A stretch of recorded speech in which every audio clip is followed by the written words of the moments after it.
안녕하십니까? 재림 성도 여러분. 오늘은 제7과 최고의 충성, 전장에서 경배함이라는 주제로 교과 공부를 하겠습니다.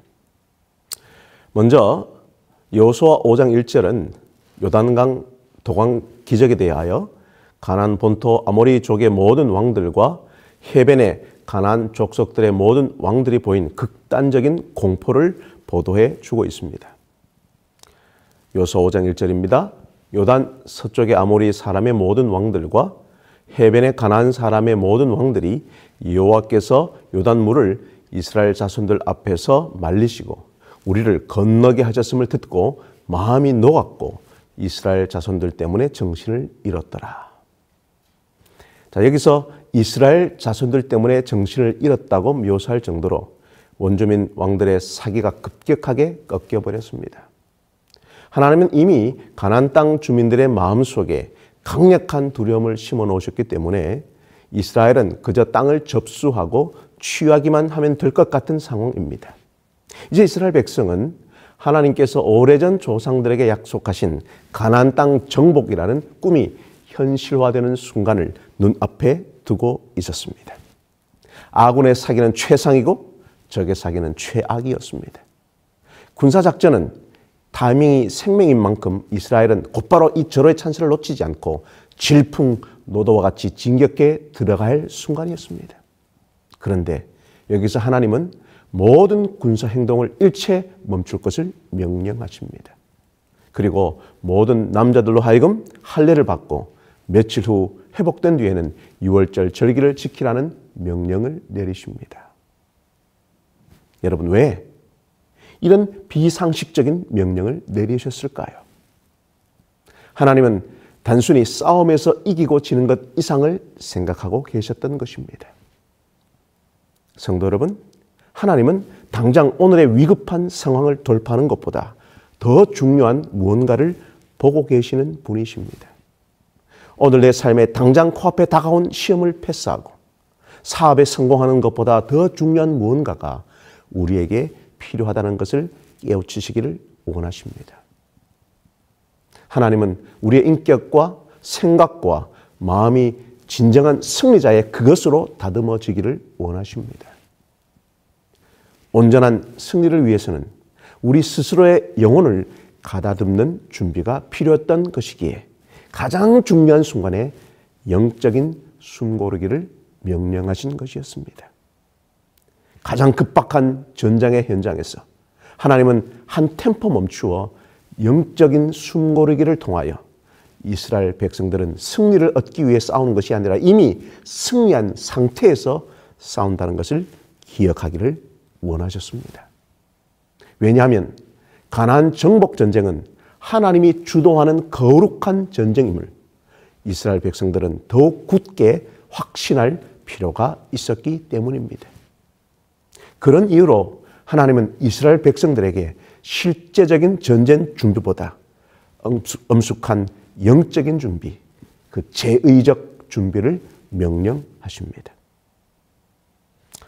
먼저 이스라엘은 할례를 행함으로 애굽의 노예 생활의 수치가 굴러가게 하십니다. 또한 유월절을 지킴으로써 가나안 땅을 정복할 영적 준비를 완료시키십니다. 이 두 가지 제의적 행위들은 가나안 정복 전쟁은 하나님의 거룩한 목적을 위하여 하나님의 거룩한 백성이 참여하는 전쟁이므로 그 백성을 성별시키는 사건이면서 동시에 여호와 하나님이 가나안 땅을 주시겠다는 언약, 그 계약 그리고 약속에 대한 헌신을 확증하기 위하여 요청된 것입니다. 더욱이 여호수아 5장에서 하나님의 군대 장관의 출현은 가나안 정복 전쟁이 하나님이 주도하시는 거룩한 전쟁임을 결정적으로 보여주고 있는 장면이지요. 재림 성도 여러분, 자, 그렇다면 이 길갈에서 할례가 필요했던 이유는 무엇일까요? 여호수아 5장 2절의 말씀입니다. 그때에 여호와께서 여호수아에게 이르시되 너는 부싯돌로 칼을 만들어 이스라엘 자손들에게 다시 할례를 행하라 하시매. 자, 첫 번째로 할례는 하나님 편에서 관계 회복의 요청이었다는 것입니다. 하나님은 여호수아에게 이스라엘 백성들에게 다시 할례를 행하라고 명령하셨습니다. 여기서 다시라는 말은 벌써 할례를 받은 사람들에게 다시 할례를 행하라는 의미가 아니지요.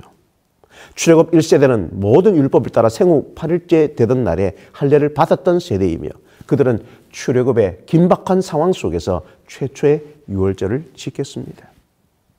그러나 여호수아 5장 5절에서 8절을 보시면 그 2세대들은 광야 생활 중에 할례를 거의 행하지 않았습니다. 율법에 불순종해서가 아니라 이들과 하나님 사이에 언약 관계가 문제가 생겼던 것입니다. 가나안 정탐꾼들은 바로 민수기 13장의 그 이스라엘 백성의 불순종은 하나님으로 하여금 이들을 대적하게 하였으며 결국 20세 넘은 거의 모든 사람들이 광야에서 죽어야 했습니다. 이제 하나님과의 좋지 않았던 관계를 정리할 시간이 온 것이지요. 따라서 할례는 유월절을 지키는 전제 조건이었기 때문에 출애굽기 12장 48절입니다. 그들은 약속의 땅에서 첫 번째 유월절을 지키기 위해 그 규정대로 할례를 받아야만 했습니다. 여기서 매우 의미심장한 것은 하나님이 먼저 관계를 회복할 수 있는 계획을 제공하셨다는 점이지요. 자, 두 번째 할례가 필요한 것은 이스라엘 백성들은 새로운 땅에서 새로운 삶을 위하여 언약 백성의 그 표지인 할례를 받고 새로운 백성으로 출발해야만 했습니다. 요단강을 건넌 후 길갈의 할례 시행은 애굽의 노예살이와 우상 숭배적 삶의 수치를 제거하는 것과 더불어 비참했던 광야의 삶과의 결별을 의미합니다.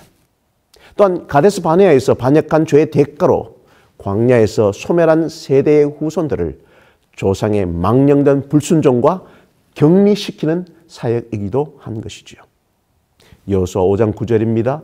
여호와께서 여호수아에게 이르시되 내가 오늘 애굽의 수치를 너희에게서 떠나가게 하였다 하셨으므로 그곳 이름을 오늘까지 길갈이라 하느니라.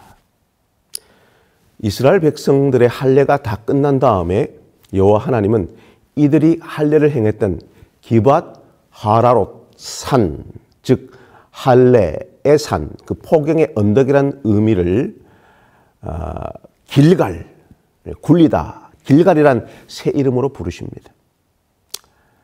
즉 이 길갈의 의미는 애굽의 수치를 너희에게서 굴려가게 하였다라고 풀이될 수 있죠.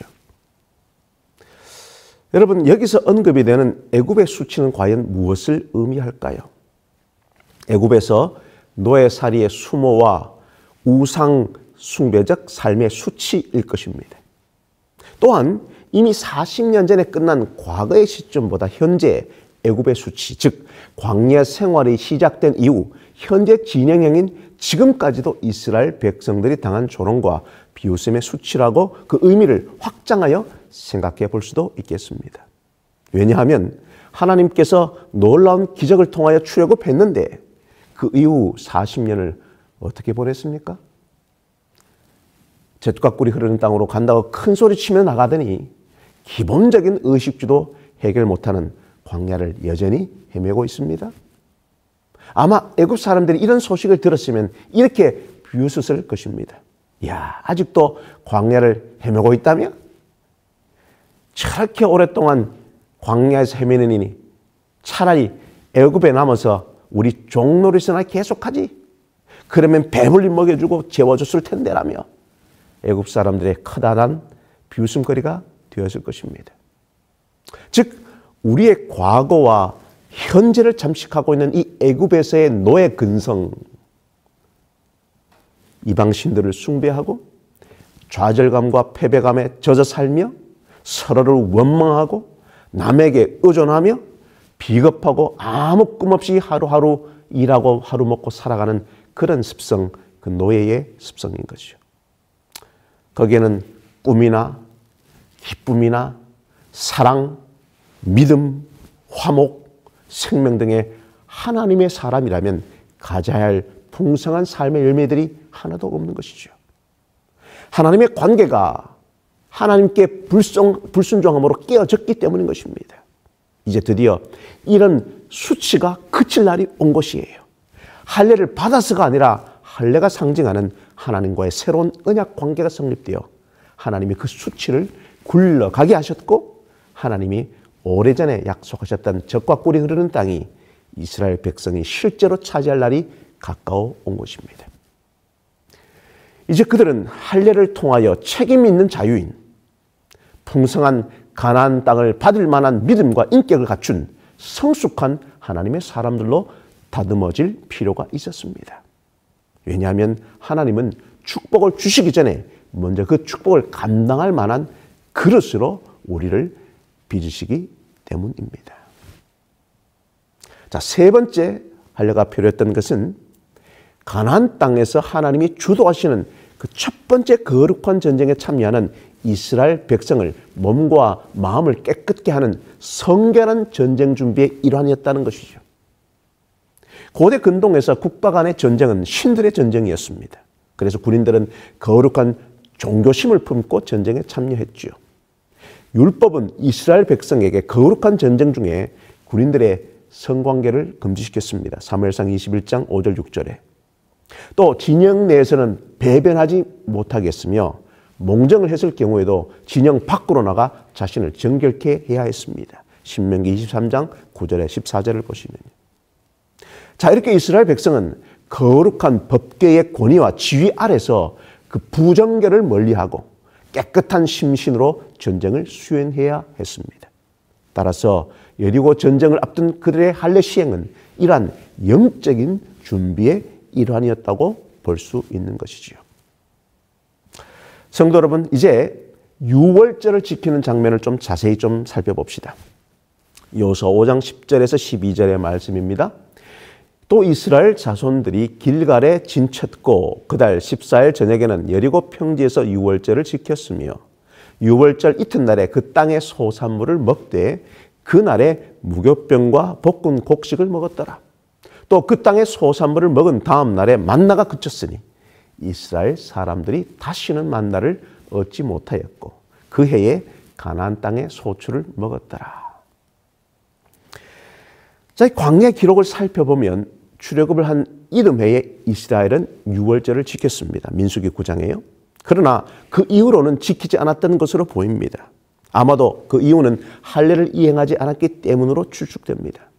그 할례의 시행과 유월절을 지키는 이 연속적인 행사는 출애굽기 4장의 모세의 사명 직전에 두 아들에게도 있었던 일이죠. 이제 할례를 시행한 이스라엘 백성들에게 유월절을 지킬 특권이 다시 주어진 것입니다. 이제 이 유월절의 회복은 가나안 입성을 다룬 여호수아 1장에서 5장과 그 이후에 여리고성 함락으로 시작되는 6장에서 10장까지의 가나안 정복 사이에서 하나의 중요한 그 전환점으로 자리 잡게 됩니다. 이것은 여호와 하나님이 이스라엘과 언약 재개의 발판으로 삼기 위해 다시 언약을 맺고 있는 것으로 이해하는 것이 매우 중요한 것입니다. 자, 이제 이 할례, 몰이라고 하는 이 할례는 아브라함과 더불어 언약 백성의 표지로서 할례에 새로운 의미가 부여되었고 신학적으로 재해석된 것이죠. 그것은 할례를 통하여 그들은 하나님의 거룩한 백성으로 확증되어 몸과 마음이 성결케 된 것입니다. 즉 아브라함 언약에서 할례는 언약의 표지였으며 이것은 분명 성계를 새롭게 함으로써 새로운 언약 백성의 후손의 번영을 상징했기 때문입니다. 그러나 더 중요한 것은 신명기 10장 16절과 30장 6절에서 강조한 것처럼 마음의 할례죠.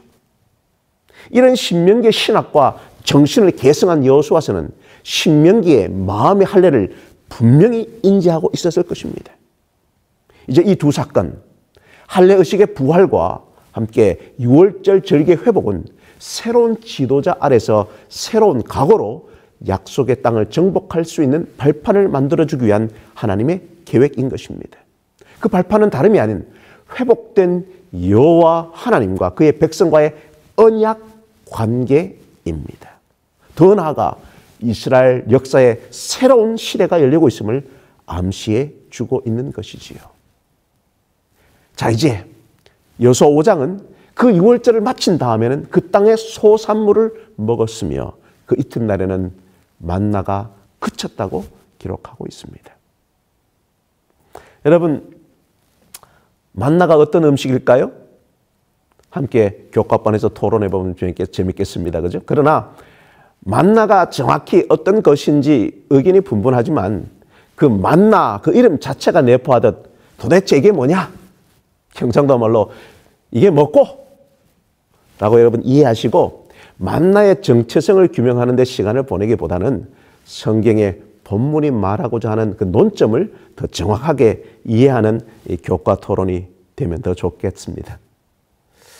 자, 12절에 유월절 이튿날에 그 땅의 소산물을 먹었으며 이어서 다음날 만나가 그쳤다는 이 진술은 매우 중요합니다. 곧 레위기의 보리의 초실절 1월 16일에 만나가 끊겼다는 것은 이렇게 신학적인 의미가 있는 거예요. 초실절은 최초로 수확한 보리 한 다발을 성전에 바치는 날입니다. 바로 이날 만나가 끊겼다는 것은 앞으로 정착할 땅에서 본격적인 곡식 공급이 될 것이라는 반증인 것이지요. 부조 선지자 486페이지를 참고해 보십시오. 그달 14일 저녁에는 여리고 평지에서 유월절을 지켰다. 유월절 이튿날에 그 땅 소산을 먹되 그날에 무교병과 볶음곡식을 먹었더니 그 땅 소산을 먹은 다음 날에 만나가 그쳤으니 이스라엘 사람들이 다시는 만나를 얻지 못하였고 그 해에 가나안 땅의 열매를 먹었더라. 광야에서 방황하던 그 장구한 세월은 끝나고 이스라엘 백성들의 발은 마침내 약속의 땅을 밟고 있었다. 레위기 23장에서 절기법이 제정될 때 이 유월절에 보르 추수와 관련된 새로운 의미가 부여된 것입니다. 그에 걸맞게 아마도 1월 15일 아침에 마지막 만나를 먹었고 그날 낮에는 그 땅의 소산물인 보리를 수확해 볶아서 저녁에 무교병을 만들어 먹었다고 생각된 것입니다. 그리고 그 다음 날 1월 16일에는 40년 동안 내리던 만나가 드디어 그친 것이죠. 이제는 그들이 약속의 땅에서 혜택을 누리기 시작했다는 반증인 것입니다. 자, 이제 좀 정리해 봅시다. 여호수아 5장에 하나님이 약속하신 새 땅에 들어오자마자 이스라엘 백성은 적을 코앞에 두고 승리를 위한 준비를 했습니다. 어떤 준비입니까? 첫 번째로 할례를 받았습니다. 그것은 자기 마음대로 살던 옛 모습을 버리고 하나님만 따르겠다는 순종의 다짐이었습니다. 두 번째로 유월절을 지켰습니다. 그것은 자신의 힘으로 여기까지 온 것이 아니요 하나님의 은혜와 용서로 여기까지 왔음을 인정하는 겸손과 감사의 다짐이었습니다. 세 번째, 만나가 그치면서 수고의 열매를 먹게 되었습니다. 늘 받아 먹기만 하는 어린 아이의 믿음, 노예의 신앙에서 벗어나 땀 흘려 일하는 성숙한 백성으로서의 책임감으로의 전환이었습니다. 마지막으로 이스라엘의 총지도자 여호수아가 하나님의 군대 장관에게 모든 지휘권을 양도해 드렸습니다. 하나님의 리더십에 인간의 리더십이 100% 순종하는 완전한 항복을 의미하는 것이죠. 이렇게 순종, 겸손, 감사, 성숙, 항복, 백성들과 지도자 여호수아 모두 여리고성 앞에서 이 과정을 거치게 된 것입니다. 이로써 승리를 위한 영적 준비가 끝났고 이제 전쟁을 통해 하나님이 준비한 그 승리를 확인하는 일만 남은 것입니다. 그러나 여러분, 다시 좀 생각해 봅시다. 전장에서 전쟁 중인 이스라엘 백성들이 그것도 적진인 가나안 땅에서 어떻게 적군들의 눈치를 살피지 않으면서 이런 여유로운 시간을 가질 수 있었을까요? 군사 전략적 측면에서 전쟁을 코앞에 둔 시점에서 행한 할례는 매우 무모하고 어리석은 일일 것입니다. 만일 할례 후 최소 일주일에서 열흘이 소요되는 그 회복 기간에 적들이 기습한다면 순식간에 무기력하게 속수무책으로 당하게만 했을 것입니다. 그럼에도 불구하고 이스라엘 백성들은 군사적인 의미와 거리가 먼 할례식 거행과 유월절 예식을 엄숙히 준수했습니다.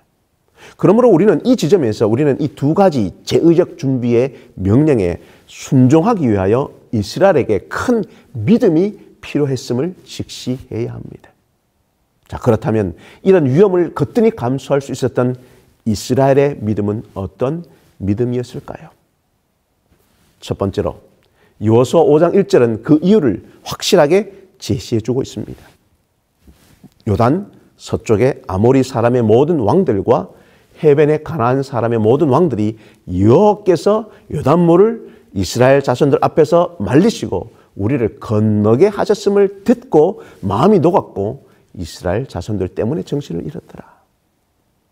그 범람하던 요단강을 이스라엘이 아무런 문제없이 건넜다는 소문이 퍼지자 그 누구도 감히 이스라엘 백성을 대적할 수 없음을 깨달은 것이지요.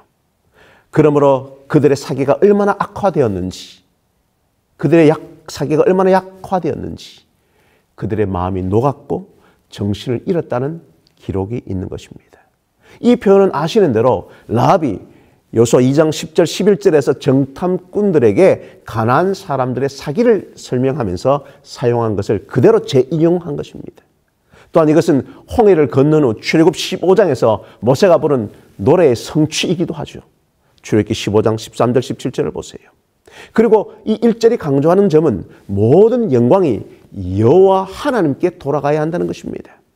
바로 이 히브리어 그 원어의 구조가 강조하는 바는 가나안 사람들이 마음에 녹아내리게 된 그 동기가 이스라엘 백성들의 군사력이 아니라 여호와 하나님께서 요단강을 그들에게 행하신 기적 때문이라는 것이지요. 즉 이스라엘 백성들이 적군들 앞에서 할례를 행하고 여유롭게 유월절을 지키게 된 것은 여호와 하나님의 전적인 임재와 보살핌 때문이었던 것입니다. 그러므로 할례는 하나님의 명령이었기에 자신들의 상식과 어긋난다 해도 믿음으로 순종해야만 했습니다. 두 번째는 무엇보다도 할례를 명령하신 하나님께서 자신들을 보호해 주시라는 그 믿음, 즉 전쟁의 주도권이 전쟁의 주인이 누군가를 확실하게 깨닫게 하는 의미의 행위였다는 거예요. 특히 하나님의 명령에 순종했을 때 그들은 요단강에 기적을 행했던 하나님의 놀라운 기적을 체험했고 가나안 사람들의 마음이 녹아내리는 것을 실제로 보았기 때문인 것입니다. 이것은 오늘 우리에게 주는 교훈이 매우 분명합니다. 우리가 하나님의 위대한 일을 하기 위하여 새로운 도전 앞에 또한 우리 앞에 닥친 여러 가지 상황에 영적 전쟁을 수행하기 위해서는 인간적인 계산과 경영과 전략보다 영적인 준비, 믿음의 준비가 더 필요하다는 사실이죠. 때로는 그것이 우리에게 손해나 피해를 입히고 어리석은 선택처럼 보일지라도 우리에겐 무모한 도전이 아니라 절대적인 믿음의 준비, 일사각오의 영적인 준비가 더 필요하고 중요하다는 것입니다. 이런 영적인 교훈은 구약 성경을 넘어 신약에도 이어지고 현재 지금도 이어져 한때 공중의 권세를 잡은 사탄과 악한 영들의 활동은 하나님의 허용 안에서 마지막 심판 때까지 지속될 것입니다. 우리의 전쟁은 혈과 육에 관한 전쟁이 아니라 영적인 전쟁이기 때문이죠. 하나님께서는 우리의 모두를 이 세상 살아갈 때 악한 세력의 도전에 부딪히며 살도록 허용하십니다. 동시에 하나님은 성령과 성령으로 우리들과 함께 하셔서 우리가 그 싸움에서 승리하도록 도우신다는 거예요. 그러므로 우리 모두는 이 대쟁투사관, 즉 악한 영들에게 맞서 하나님의 도우심을 구하며 영적인 전쟁을 수행하면서 종말의 때까지 살아가야 합니다. 그러나 여러분 걱정하지 마십시오.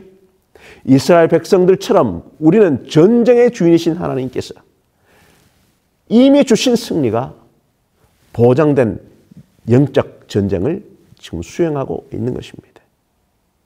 교회는 여호와 하나님의 사령관이신 우리 주님을 대장으로 모시고 이 전쟁을 마지막 심판의 날까지 능히 감당해야 할 것입니다. 그러므로 순간순간마다 우리의 영적 전쟁에서 가장 중요한 것을 놓치지 말고 살아갑시다. 전쟁의 주인이신 우리 하나님께 믿음과 순종의 예배를 드리는 것, 그분의 선하심을 찬양하고 경배하는 것이 더 중요합니다. 왜냐하면 이스라엘 백성들은 승리를 얻기 위해 싸우는 것이 아니라 이미 승리한 상태에서 싸운다는 것을 기억할 필요가 있었고, 가나안 정복 전쟁은 하나님이 주도하는 거룩한 전쟁임을 이스라엘 백성들은 더더욱 굳게 확신할 필요가 있었기 때문입니다. 자, 이제 여호수아서 8장을 좀 살펴보겠습니다. 아이성 전복 이후 이스라엘 백성들은 가나안 땅에서 거주할 채비를 갖추기 시작합니다. 그런데 신명기 27장에서 모세가 명령한 대로 그들은 세겜 인근의 에발산과 그리심산으로 6지파씩 분산되어 계약을 지킬 때 받을 복과 어길 때 받을 저주를 큰 소리로 낭독하도록 명령을 받습니다. 여호수아 8장 30절에서 35절의 말씀입니다. 그때에 여호수아가 이스라엘의 하나님 여호와를 위하여 에발산에 한 제단을 쌓았으니 이는 여호와의 종 모세가 이스라엘 자손에게 명령한 것과 모세의 율법책에 기록된 대로 쇠 연장으로 다듬지 아니한 쇠돌로 만든 제단이라. 우리가 여호와께 번제물과 화목제물을 그 위에 드렸으며 여호수아가 거기서 모세가 기록한 율법을 이스라엘 자손의 목전에서 그 돌에 기록하며 온 이스라엘과 그 장로들과 관리들과 재판장들과 본토인뿐 아니라 이방인까지 여호와의 언약궤를 맨 레위 사람 제사장들 앞에서 궤의 좌우에 서되 절반은 그리심산 앞에 절반은 에발산 앞에 섰으니 이는 전에 여호와의 종 모세가 이스라엘 백성에게 축복하라고 명령한 대로 함이라. 그 후에 여호수아가 율법책에 기록된 모든 것대로 축복과 저주하는 율법의 모든 말씀을 낭독하였으니 모세가 명령한 것은 여호수아가 이스라엘 온 회중과 여자들과 아이와 그들 중에 동행하는 거류민들 앞에서 낭독하지 아니한 말이 하나도 없었더라. 여러분, 이 본문은 에발산 언약식이라고 불리우는데 이것은 여호수아서를 이해하는 데 있어 매우 중요한 부분입니다. 비록 몇 구절 안 되는 본문이지만 이 본문이 다루는 이 에발산 언약식은 신명기에서 모세가 임종 직전 마지막 고별사로 선포했던 모압 언약을 실행한 행사였기 때문에 대단히 아주 거대한 주제이지요. 이제 광야에서 제정된 복과 저주가 가나안 땅에서 성취될 순간이 도래한 것입니다. 이 율법 낭독에는 이스라엘의 온 회중은 물론이고 여자들, 아이들 그리고 이방 거류민들까지 모두 참여했습니다. 가나안 땅의 영구 점유 및 정착의 관건은 에발산과 그리심산에서 울려 퍼진 율법에 얼마나 신실하게 복종하느냐에 달려 있는 것입니다. 이 에발산과 그리심산에서 행해진 이 의식의 중요성 첫 번째는요, 이스라엘 백성들은 이제 여리고를 점령했고 우여곡절 끝에 간신히 아이성을 점령하면서 하나님의 명령에 순종하는 것이 얼마나 중요한가에 대한 교훈을 얻었습니다. 그렇기 때문에 약속의 땅에 첫 발을 디딘 여호수아와 이스라엘 백성들은 에발산에서 하나님께 제사를 드리고 율법을 낭독함으로 신명기 27장의 모세의 명령, 즉 하나님의 말씀에 순종하고자 하는 진지한 자세를 보여줍니다.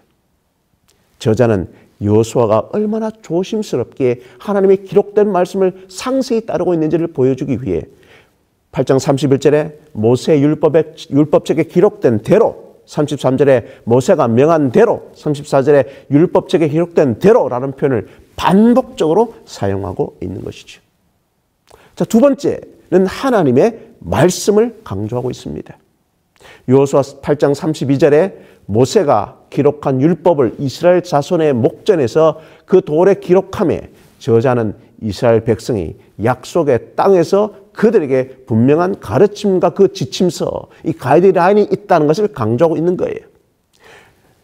여호수아 1장 8절에 이 율법책을 내 앞에서 떠나지 말게 하며, 그렇죠, 그들에게는 이제 하나님의 말씀이 있고 그 말씀에 대한 순종의 여부가 그들 앞길에 축복과 저주를 결정할 것이었습니다. 여러분, 이제 마지막으로 여호수아 18장 1절과 2절의 말씀을 좀 연구해 보겠습니다.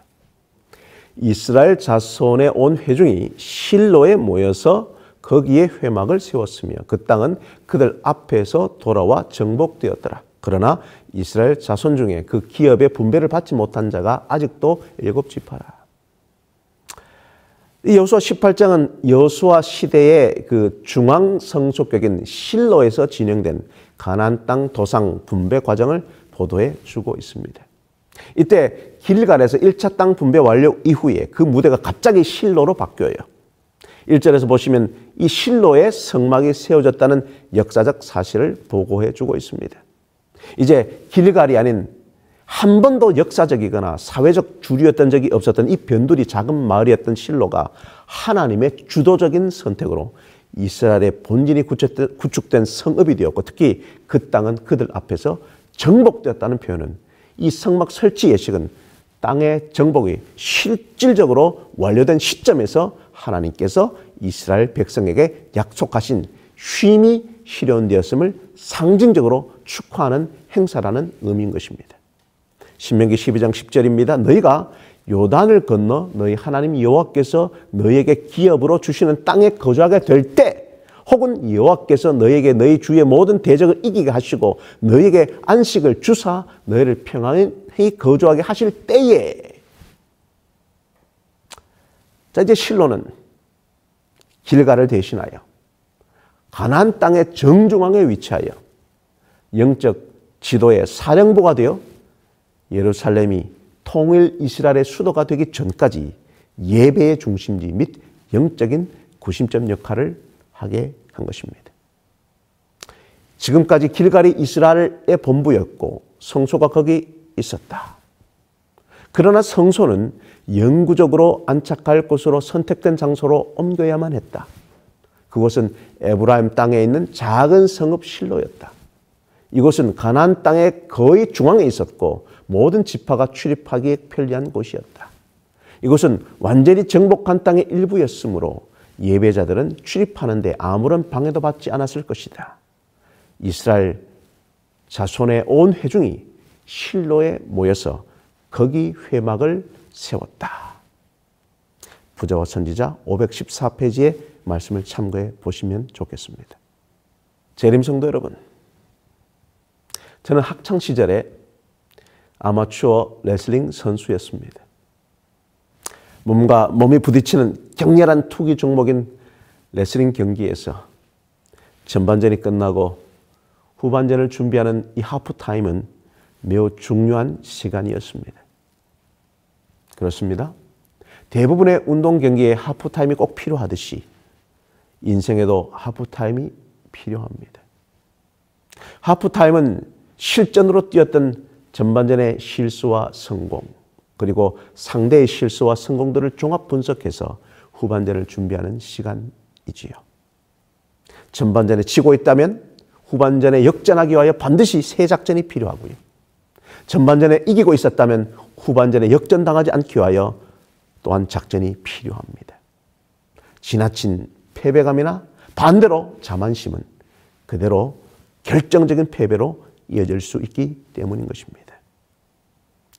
아이성 전투의 패배를 극복하고 다시 대반격에 성공한 여호수아는 북쪽으로 48km가량 떨어진 에발산으로 이스라엘 백성들을 이끌고 갔습니다. 적군의 주둔지도 아니요, 전쟁터도 아닌 곳으로 전민족을 이동시킨 것입니다. 이것은 이스라엘 백성 모두에게 상당히 뜻밖의 결정으로 다가왔습니다. 속전속결이 생명인 전쟁터에서 승기를 잡은 이스라엘이 할 일은 계속해서 정복전쟁을 수행하는 것이었습니다. 적들은 물론 이스라엘 백성들도 이제 다음 성들을 공략할 것이라고 예상하고 있었기 때문이죠. 그러나 여호수아는 가나안 정복전쟁의 가장 큰 난관이었던 요단강 도하와 여리고성과 아이성 정벌을 정신없이 치러낸 이스라엘 군이 전반전을 간신히 끝마친 것이라고 판단한 것 같습니다. 이스라엘은 지금 이기고 있었지만 숨이 가빠 헐떡이고 있었습니다. 여호수아는 이대로 바로 후반전으로 갈 수 없다는 것을 직감했습니다. 그래서 그는 전 민족에게 육체적, 정신적으로 숨을 돌리고 전열을 재정비할 수 있는 하프타임을 선포했습니다. 그리고 이것은 무엇보다도 하나님이 전임 지도자 모세에게 내리신 명령이기도 했습니다.